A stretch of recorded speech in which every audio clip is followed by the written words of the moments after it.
good morning मु आपण सहित आज शेयर करी गोटे पोई बेसर रेसिपी से पोई आलू बड़ी टमाटो मु सब यूज करी तो चलतु देखा रेसिपीटा मुझे केमती तैयारी करी आलू को छोट छोट साइज कर काटी नेली तापरे पोई को भल भाव धोईकी ताकू भी पत्र को भल भाव काटी नेली तापरे टमाटो को भी छोट छोट कर काटी नेली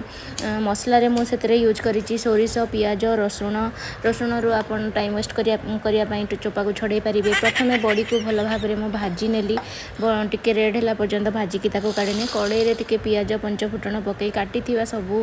परिवा को आपण टिके समय पर्यंत फ्राए करेंगे तादरे लुण हल्दी लंका गुंड आपण इच्छा अनुसार देवे तापर सोरिष मसला को आपण पकई देकी ताकू भल भाव कभर करेंगे टिके 10 मिनिट पर्यंत फुटीगला बड़ी को ऐड करदे तापर आउ टिके समय फुटे ने बर्तमान आपणकर